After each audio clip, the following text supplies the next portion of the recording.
Bapak Ibu sekalian, paling sederhana gini. Bapak Ibu, kalau punya sandal baru, berani nggak Jumatan pakai itu?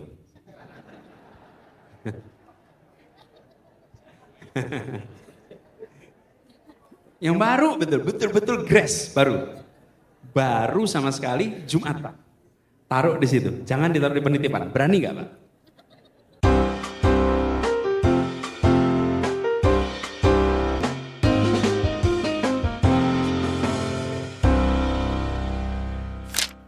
Menurut Bapak, apa peran agama dalam memajukan peradaban dunia era Society 6.0? Terima kasih, Pak. Izin bertanya, jika karakter adalah fondasi, lalu apa puncak dari pendidikan tinggi? Apakah itu kemerdekaan berpikir, keteladanan hidup, atau kontribusi sosial? Terima kasih. Begini Mas Anies, terkait dengan ranking, university ranking nih, saya mohon pendapat dan pencerahan juga. Sekarang kita sedang dikejar-kejar world ranking, pokoknya selalu harus berkelas internasional. Mohon pendapatnya dan pencerahannya. Terima kasih. Assalamualaikum warahmatullahi wabarakatuh. Baik, terima kasih Abah. Nah, ini baru Sunda nih. Baik, ya. Jadi tadi menarik sekali ya apa yang ditanyakan kepada kami. Apakah dosen itu akan hilang? Tidak. Perannya digantikan dengan teknologi. Beberapa waktu yang lalu juga sudah ada dinyatakan bahwa ada 2 profesi yang akan hilang, yaitu kedokteran dengan dosen atau pendidik. Kalau saya memang keberatan, karena saya sebagai seorang pendidik, sehingga pendidik itu kan tidak bisa digantikan oleh teknologi untuk mendidik karakter. Mohon pencerahannya Abah. Assalamualaikum warahmatullahi wabarakatuh. Salam wanita Islam, Pak Anies. Saya ingin bertanya, dalam perguruan tinggi kita selalu berorientasi pada pendidikan berkarakter ya, untuk memperkuat peran perguruan tinggi. Tapi dunia kerja itu menuntutnya adalah skill. Bagaimana kita bisa mensinkronkan antara bidang pendidikan berkarakter dengan skill yang dituntut oleh dunia industri. Apakah kita akan mengejar apa yang diminta oleh dunia industri, ataukah dunia industri yang harus menyesuaikan dengan SDM yang berkarakter? Terima kasih. Assalamualaikum warahmatullahi wabarakatuh. Saya ingin bertanya dan memastikan satu hal, bagaimana pandangan Mas Anies terkait dengan fungsi peran perguruan tinggi dalam konteks menyikapi ya kondisi-kondisi ketidakadilan, ya, kondisi-kondisi penyimpangan, kondisi-kondisi di mana kebenaran itu banyak ditutupi. Tentu kita tidak berbicara data karena terlalu teknis dan itu akan lama waktunya. Hanya saya ingin melihat bagaimana posisi perguruan tinggi tidak dalam konteks normatif, tapi bagaimana tadi ada istilah kampus perjuangan. Bagaimana kemudian mengelaborasi, memanifestasikan bentuk perjuangan itu melawan despotisme yang sekarang terjadi dalam konteks posisi kita di perguruan tinggi. Nah itu saya pengen lihat seperti apa Mas, posisi kita terutama sebagai seorang intelektual. Ya. Terima kasih. Assalamualaikum warahmatullahi wabarakatuh. Salam. Ibu sekalian, terima kasih atas ini apa pemantik-pemantik diskusi yang tadi disampaikan. Jadi kalau kita menengok atas apa yang muncul tadi, ada yang filosofis, fundamental. Pak Soebarno yang tadi tanya pertama, bagaimana peran agama gitu di dalam konteks ini semua, sampai pada persoalan kontemporer nih, bagaimana menghadapi situasi istilahnya Pak Rimba tadi despotis tadi ya. Berani juga Bapak pakai terminologi itu Pak. Unisba beneran Pak ya. Despotis. Nah, gini sekalian. Pertama yang terkait fundamental dulu aja nih. Kita menyadari persis bahwa agama ini menjadi pemandu, menjadi kompas, menjadi rujukan nilai moral, etika, dan ini menjadi pedoman sepanjang hayat, sepanjang masa. Jadi, kalau bisa disebutkan, sekalian, yang pertama, kalau boleh dicatat sebagai nilai moral, etika, etika, kompas. Itu satu. Yang kedua, ini menjadi pembangun solidaritas, pembangun kepedulian. Yang ketiga, ini pemberi kekuatan mental, kekuatan spiritual. Yang keempat, ini menjadi perekat dan penjaga kerukunan sosial.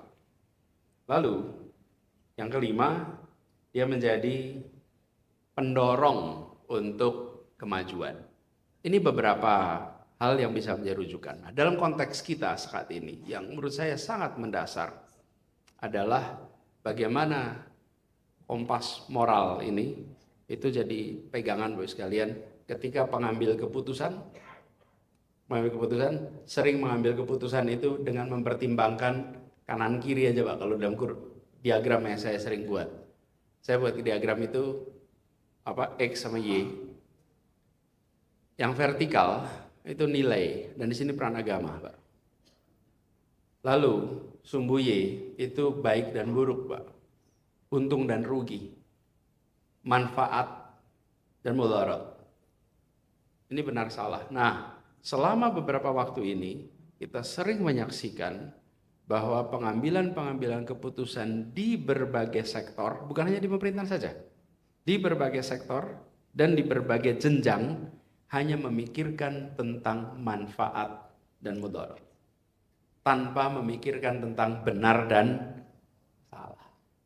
Nah, furkon itu dari agama, Pak. Menurut saya peran itulah yang sekarang makin hari makin dibutuhkan.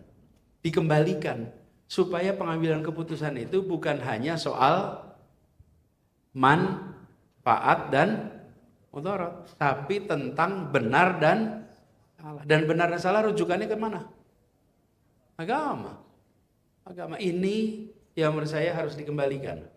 Nah, kita sering menemukan situasi di mana itu semua dihapus, kalau kita sebut namanya keputusan-keputusan yang pragmatik. Keputusan-keputusan pragmatik ini kalau dibiarkan terus-menerus, maka menjadi deretan hal yang namanya oportunistik. Karena semata-mata memperhitungkan dapat dan hilang. Dapatnya apa, hilangnya apa. Jadi saya melihat ini salah satu peran yang mendasar. Kemudian yang kedua tentang kekuatan mental spiritual. Ini soal karakter, Pak. Nah, ini tadi menjawab soal karakter juga. Karakter ini kalau bahasa, saya ngobrol sama anak-anak generasi baru, Bu. Nyebut karakter tuh belum tentu mereka paham. Dikira itu huruf di tulisan WA itu, Bu.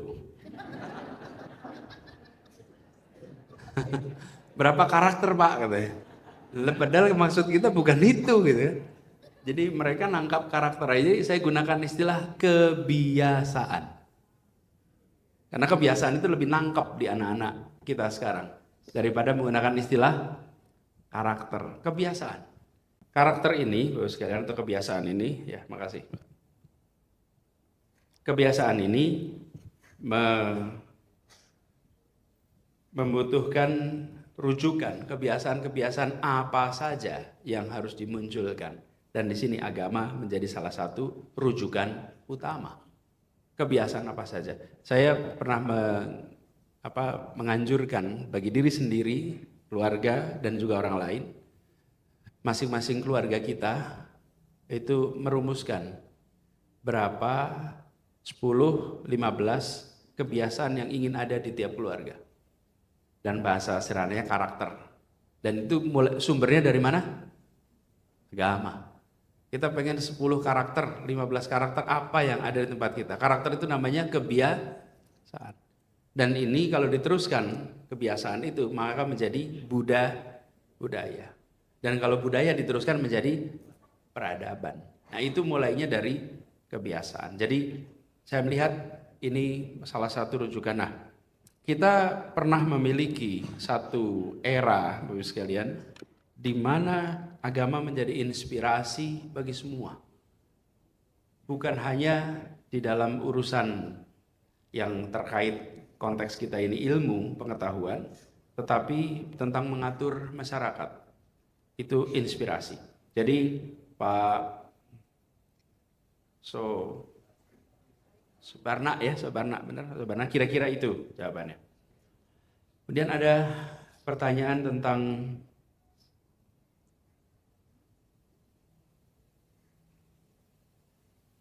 Mbak Frida.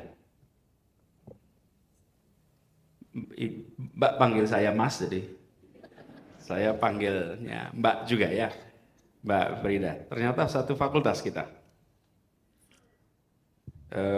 Mbak Frida tanya tentang ranking. Bapak sekalian, ini bagaimana pandangan tentang ranking?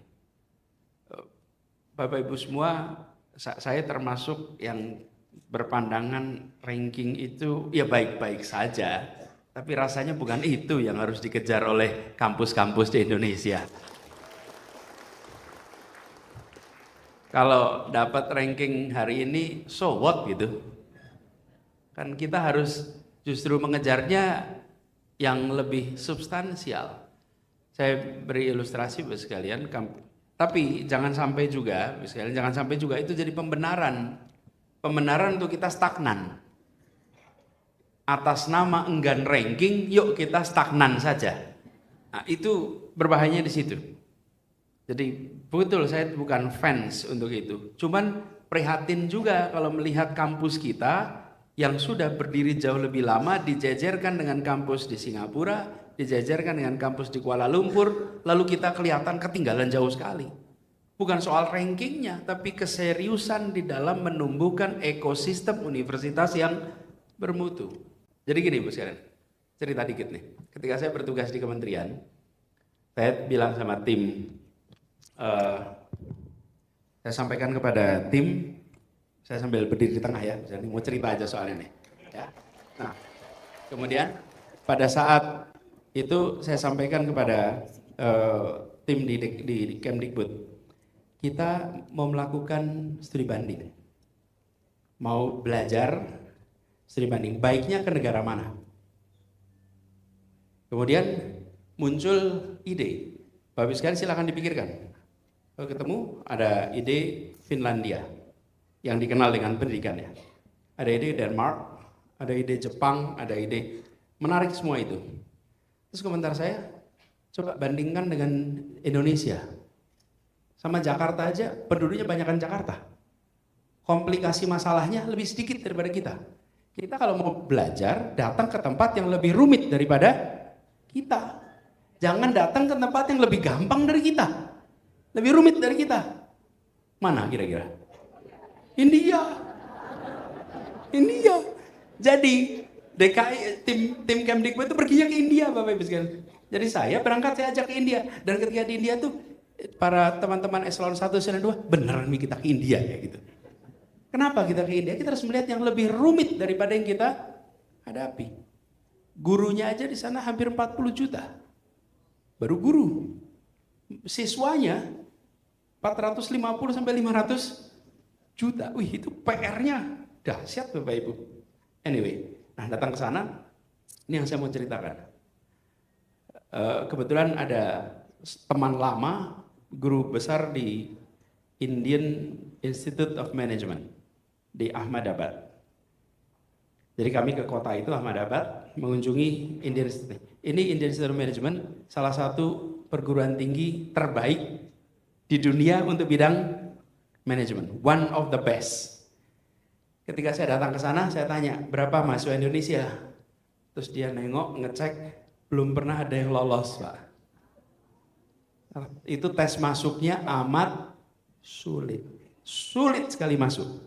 Lulusnya mungkin mudah, tapi masuknya sangat sulit karena standar GMAT-nya sangat tinggi. Belum ada yang berhasil masuk situ. Ini paling enggak 2015 belum ada. Mungkin sesudah itu ada, kita nggak tahu.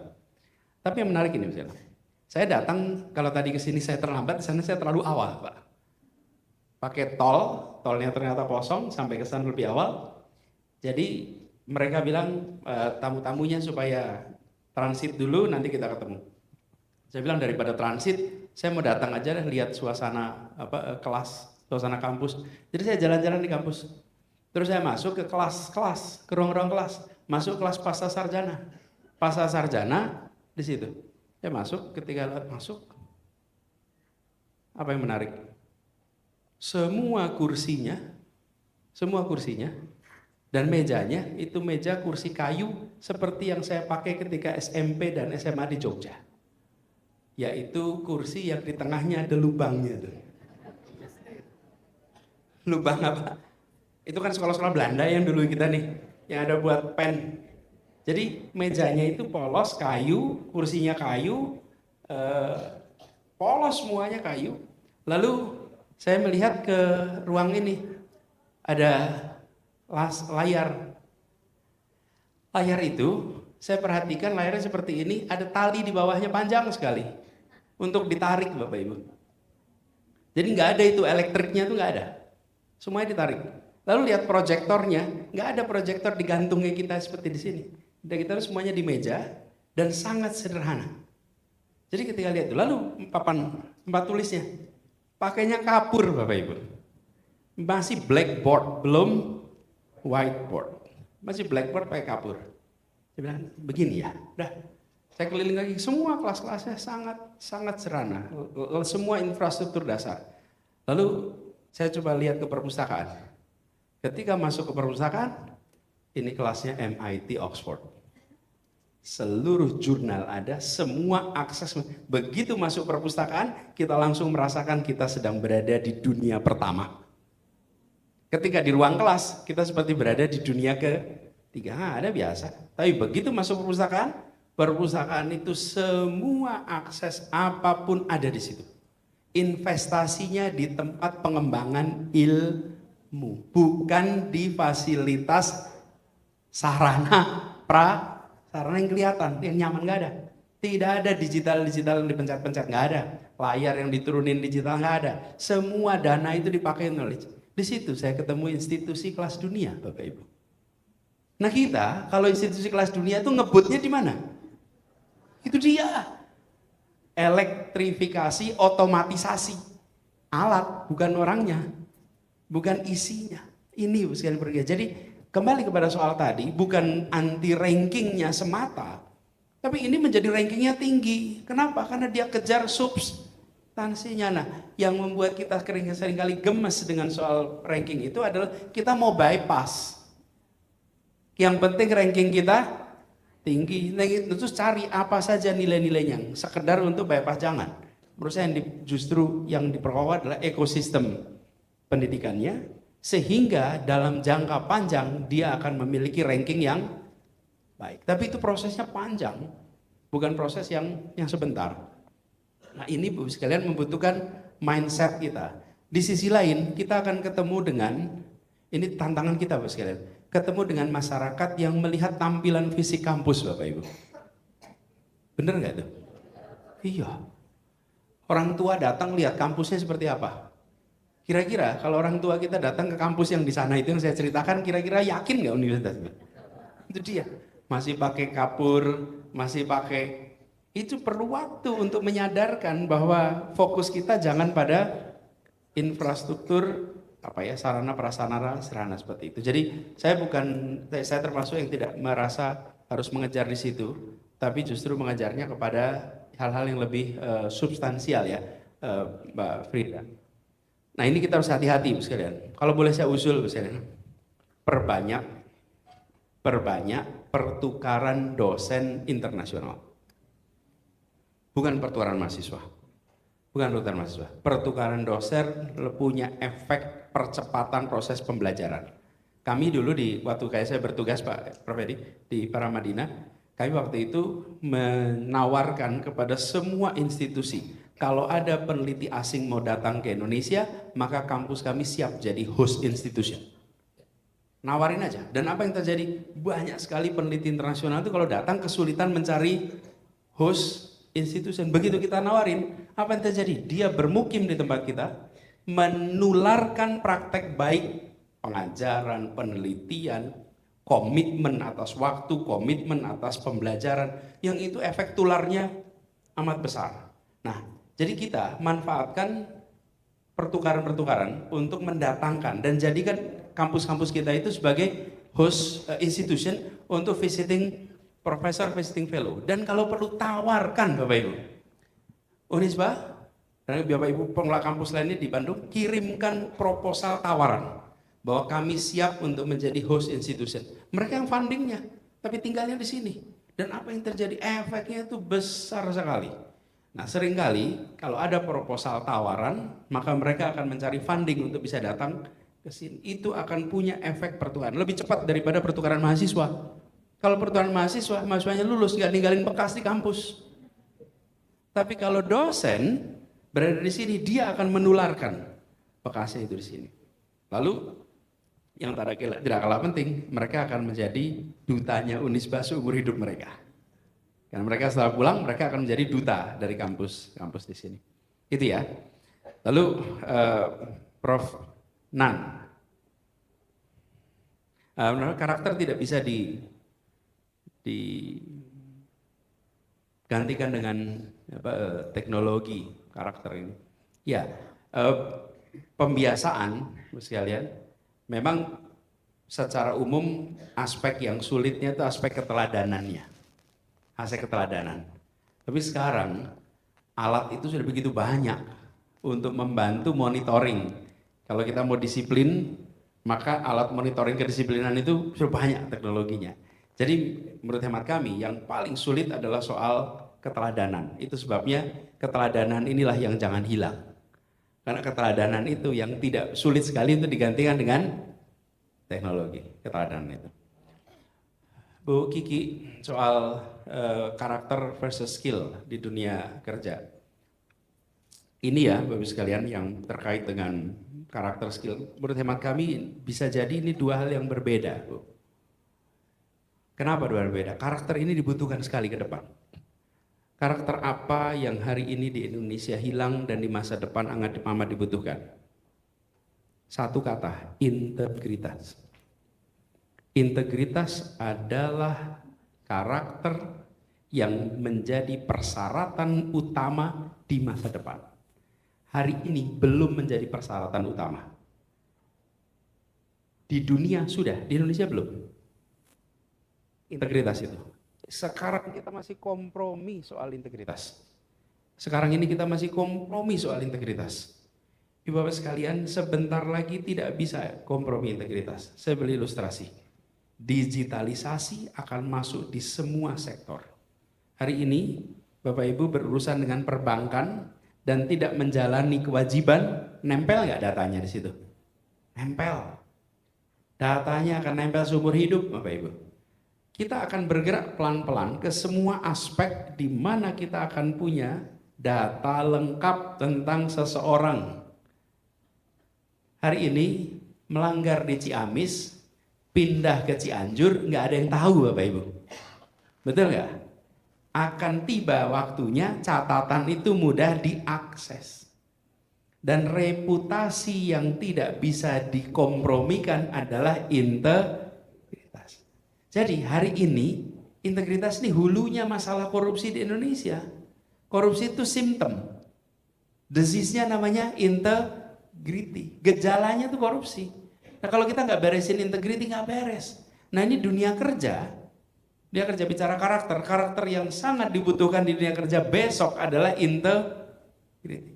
Integritas. Ini Bapak sekalian, kalau boleh saya sampaikan ini seperti apa ya?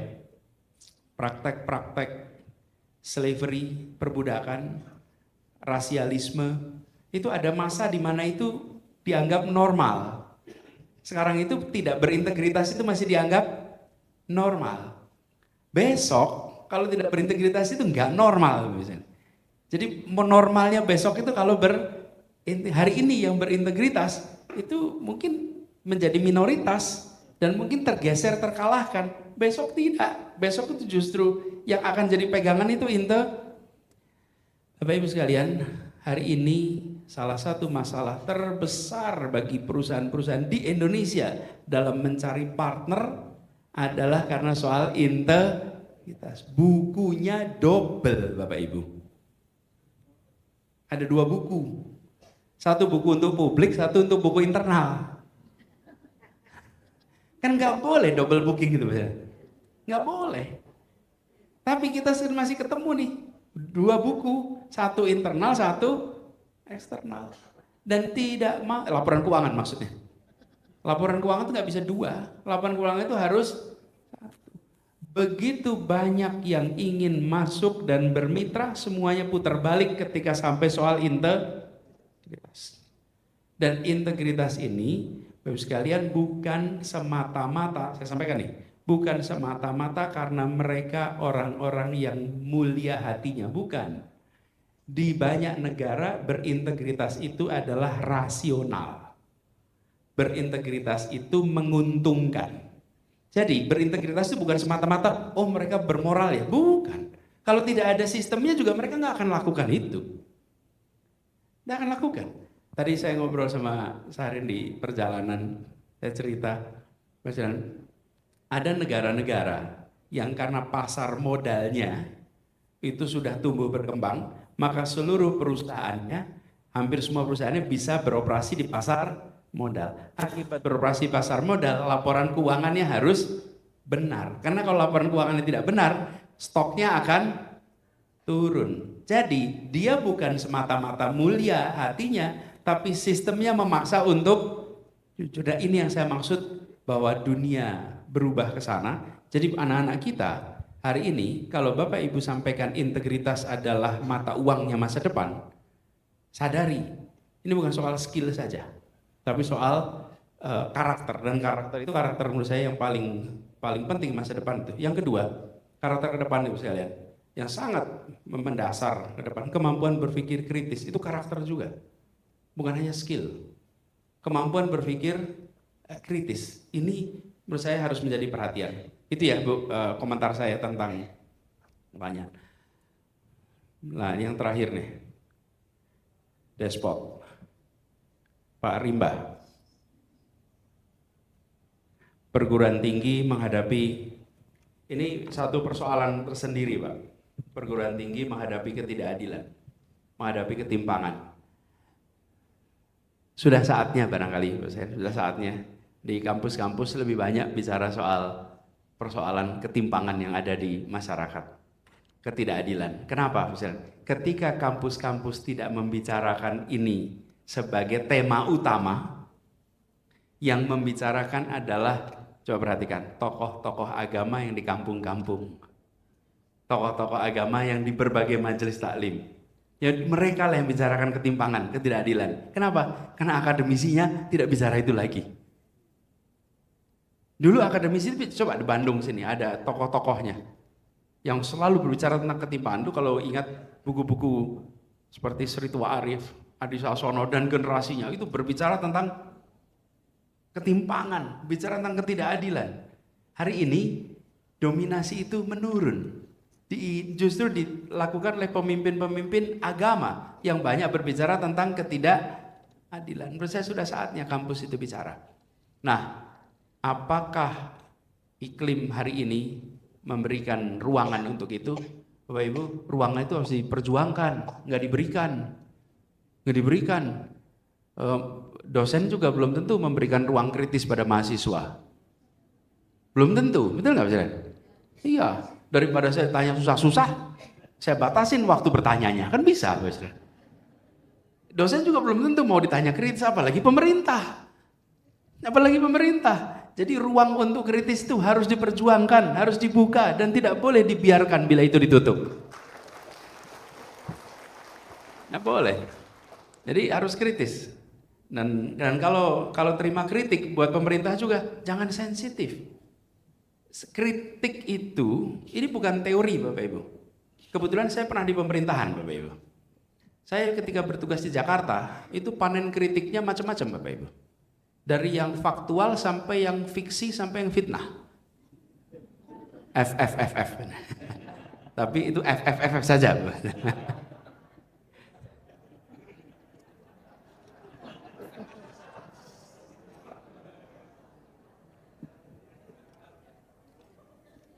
Fakta, fiksi, fitnah.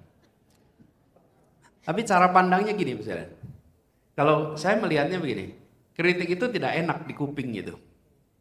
Tapi itu adalah amunisi yang membuat kita bisa memberikan counter penjelasan, dan counter penjelasan itu akan bisa mencerahkan bagi yang mendengarkan dan akan memberikan kesempatan bagi yang mendengarkan untuk memberikan judgement.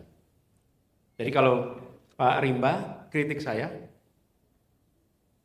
sampaikan, Pak Anies itu sumur resapan itu tidak berguna.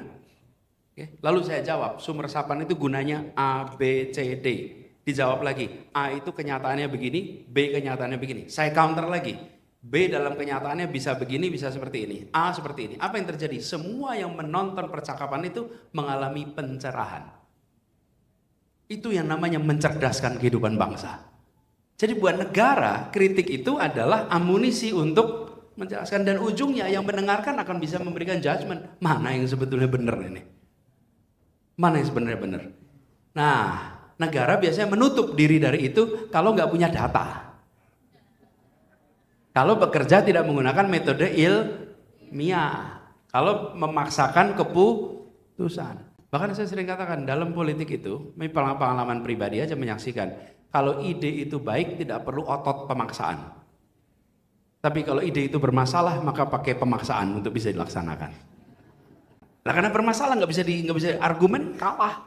Tapi kalau tidak, nah ini sekalian menurut hemat kami yang perlu dibangun. Jadi sekarang soal, dan Bapak Ibu sekalian mohon maaf, soal ketimpangan ini adalah masalah terbesar di Republik ini hari ini.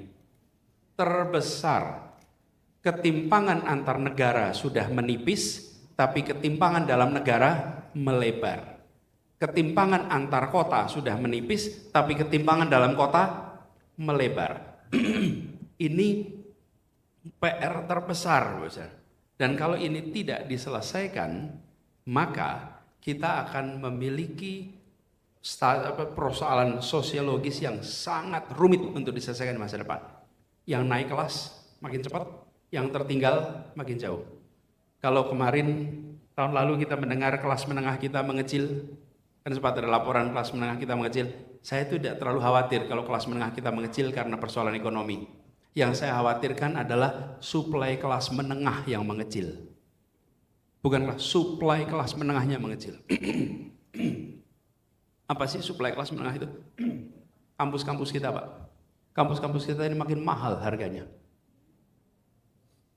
Pendidikan kita makin mahal harganya. Mahal itu karena harus ditanggung oleh keluarga. Akibat negara tidak mau mengalokasikan anggaran yang cukup. Dan sudah saatnya berhenti mendiskriminasi antara negeri dan swasta. Negeri dan swasta itu sama-sama punya hak. Loh, memang yang sekolah di negeri itu hanya pembayar pajak saja. Yang sekolah di swasta itu tidak bayar pajak. Sama. Kita ini kadang-kadang memberikan pembeda-pembeda yang tidak perlu. Jadi kebijakan universitas, kebijakan pendidikan dasar menengah tidak boleh lagi diskriminatif antara negeri dan swasta, dan anggaran itu diberikan setara sehingga semua bisa merasakan kesempatan untuk pendidikan. Dan ini serius Bapak Ibu.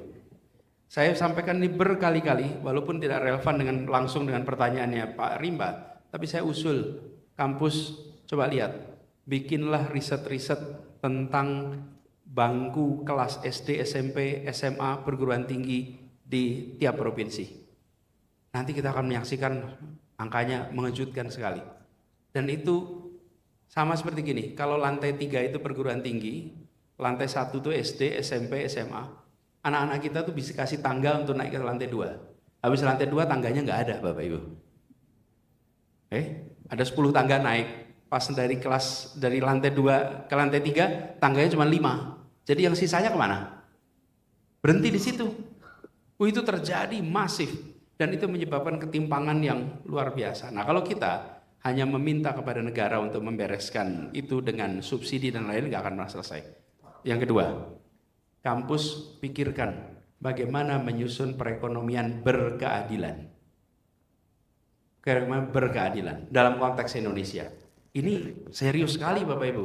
Karena pemusatan kapital pada sekelompok orang saja itu telah menghasilkan ketimpangan yang dahsyat.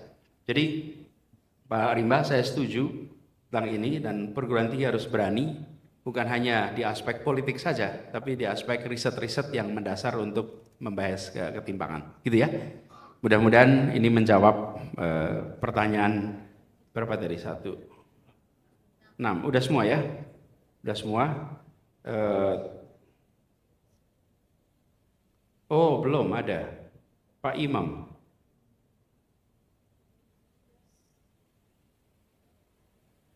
Kalau karakter itu pondasinya, puncaknya apa? Mana Pak Imam tadi? Pak Imam. Kalau karakter itu pondasinya, puncaknya apa? Pertanyaannya. Begini Pak Imam, kita sering menyebut pendidikan karakter ini pondasi, tapi kadang-kadang kalau kita boleh cek, benar nggak sih kita sudah melakukan pendidikan karakter ini? Rasanya belum sepenuhnya kita lakukan. Karena kalau kita lakukan pendidikan karakter, maka yang kita akan hasilkan adalah pribadi-pribadi yang kehadirannya dirasakan bermanfaat oleh lingkungan. Dia akan bisa menjadi bagian dari membangun ekosistem masyarakat yang, kalau boleh dengan satu kata, mempercayai. Jadi hasil dari proses ini semua, kita akan ketemu sebuah masyarakat yang amanah. Masyarakat amanah itu masyarakat yang apa ya? Masyarakat yang bisa saling mempercayai. Munculnya dari mana? Dari pendidikan karakter. Hari ini masyarakat yang saling mempercayai itu belum ada, Mas. Belum ada. Bapak Ibu sekalian, paling sederhana gini. Bapak Ibu, kalau punya sandal baru, berani nggak Jumatan pakai itu?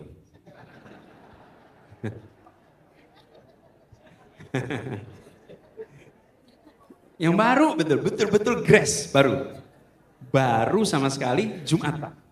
Taruh di situ, jangan ditaruh di penitipan. Berani nggak Pak?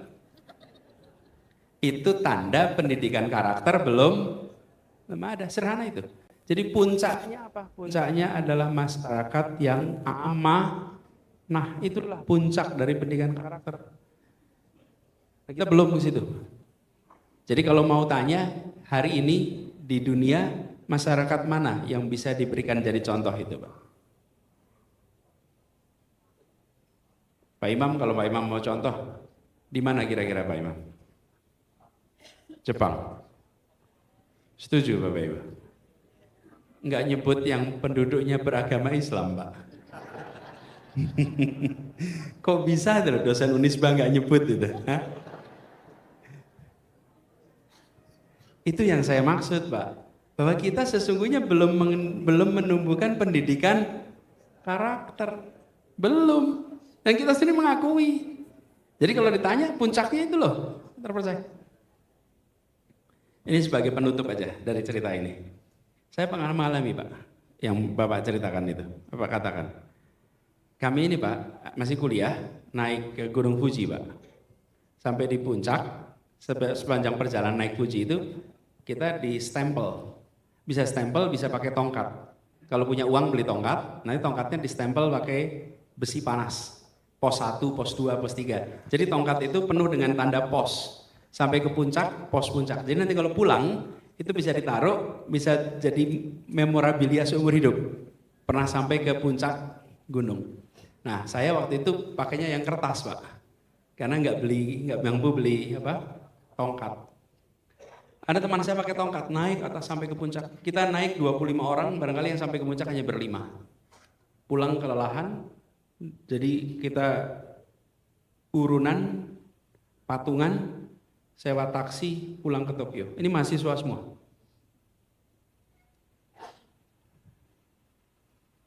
Tongkatnya ditaruh di mobil, pulang. Sampai ke asrama, Sepanjang jalan tidur semua karena kecapean. Begitu sampai kita turun, lupa tongkatnya ketinggalan. Di atas mobil, masuk ke dalam, nggak inget juga.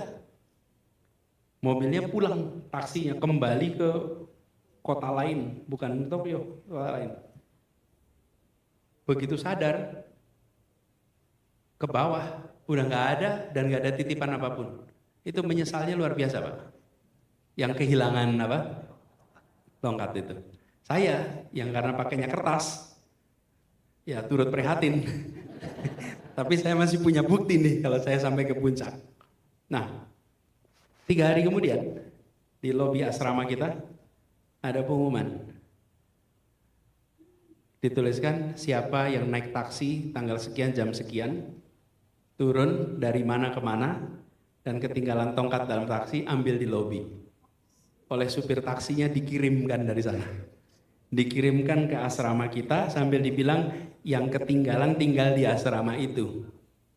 Tapi kami tidak kenal, dia juga nggak kenal siapa. Ongkosnya dia yang tanggung. Dan dia mencari alamat asrama itu. Ini eranya ini kejadian tahun 93, belum ada rekor. Kalau sekarang kan kita pergi mana-mana ada rekamannya itu. Nggak ada. Nah, ketika itu kejadian, apa yang saya muncul pada? Ini yang namanya masyarakat amanah. Ini yang masyarakat amanah itu. Nah ini Pak, menurut saya puncaknya pendidikan karakter. Kita belum sampai ke situ. Kita belum sampai ke situ. Selama di masjid-masjid ada jasa penitipan sandal, ya, maka kita belum amanah itu. Ya, selama itu masih ada. Itu aja barangkali. Oke, mudah-mudahan terjawab semua yang sudah ditanyakan. Cukup ya Bapak Ibu. Terima kasih banyak atas kesempatan untuk tukar pikiran Bapak Ibu semuanya, dan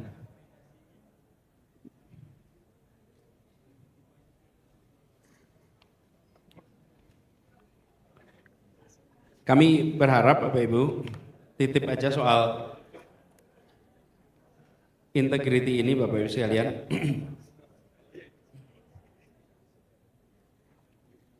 Sebagai penutup ya, soal integriti ini kami titip Bapak Ibu.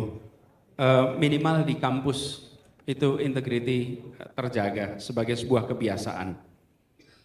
Kalau di luar sana kita masih menyaksikan kompromi, minimal kampus itu menjadi pulau yang bisa membuat orang merasa kalau dalam kampus ada integriti.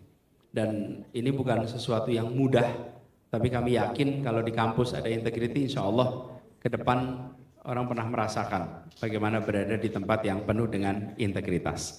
Demikian Bapak sekalian, terima kasih. Kurang lebih mohon maaf. Assalamualaikum warahmatullahi wabarakatuh.